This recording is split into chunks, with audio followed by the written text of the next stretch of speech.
Bueno, hola de nuevo. Pues nada, estamos aquí para enfocar un poco cómo va a ir a partir de ahora el tema de la avispa asiática, ¿vale? Os quiero enseñar tres localizaciones, totalmente diferentes, de adaptación, evidentemente, y que están ahí. A partir de ya va a empezar a aparecer toda una serie de avisos respecto a estos nidos de avispa asiática que hasta el momento no se han visto, pero que van a empezar a verse, que va a empezar a salir esas bolas que yo siempre digo pre-Navidad, ¿no? O sea, y comentaros que a diferencia de otros años, este año va a ser un año espectacular.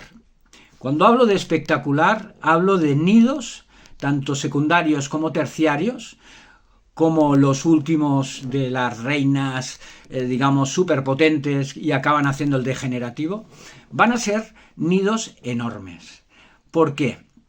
Porque evidentemente se está alargando el proceso de la caída, no cae la hoja, las temperaturas están siendo propicias para esa expansión y para ese crecimiento desorbitado de estos nidos que vamos a ir encontrando. Os voy a poner tres ejemplos. Uno vais a ver que es en una torre eléctrica, realmente un terciario explosivo, un terciario enorme. ¿Por qué? Porque embarca toda la torre, todo el contorno de la torre arriba, y lo que hace es sobresalir.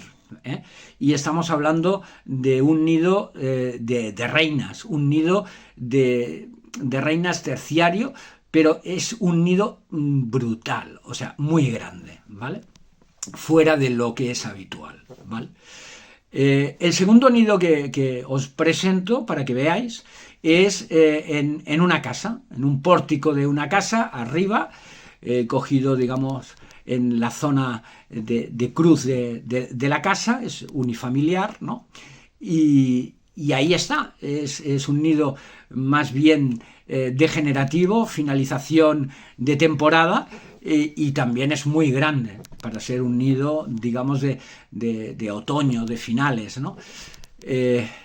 Y como última expresión, os enseño un nido terciario también. Estamos en terciarios porque son las incubadoras, son las expandidoras, ¿no? Las que te van a transmitir todas esas reinas, que van a ir a invernar muchas y otras van a ser defendidas y mantenidas por sus hijas, ¿no? Durante este invierno hasta la primavera. Este último nido que os presento es, digamos, en la roca, cogido a la roca, ¿vale? Estamos hablando de un nido que posiblemente está en, digamos, un tamaño similar al primero que os he presentado en la torre, pero esta vez cogido en la roca.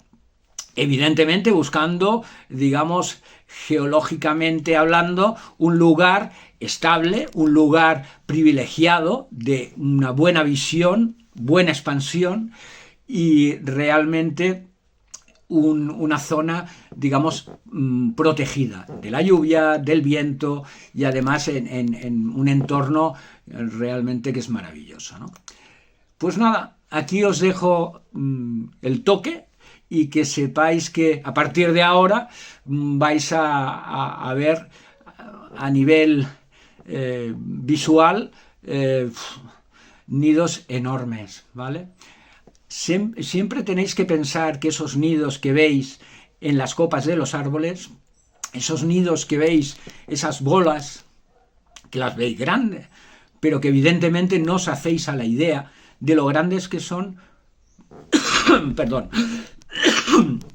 porque realmente estamos hablando de nidos que superan los 70 centímetros de radio. O sea, estamos hablando de nidos muy grandes, muy gigantes, que si están bien enganchados, si están bien construidos y si reparten ese peso del nido entre las ramas de los árboles, no hay problema. El problema viene cuando esos nidos están enganchados en una única rama y de repente en ventadas, con mucho viento, ahí sí que puede haber un desorden, un rompimiento de nidos y evidentemente accidentes, ¿no? Provocados precisamente por eso, por el movimiento de las ramas golpeando ese nido y de repente pues que ese nido se abra, caiga en trozos, etc., ¿no? Bueno, pues nada, si te ha gustado la información, si estás en el caso por el tema de la avispa asiática, pues dale un like, comparte y, bueno, de esta manera hacemos más conscientes y hacemos más visibles el problema que tenemos, que en realidad a día de hoy todavía no se está dando la importancia que se merece. Venga, un like. Si podemos grabar un poco, que se vea el movimiento que tiene, porque es que es brutal.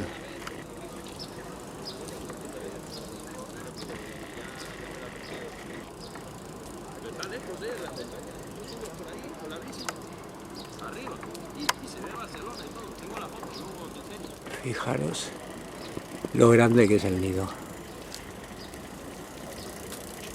¿Vale? Enorme. Pedazo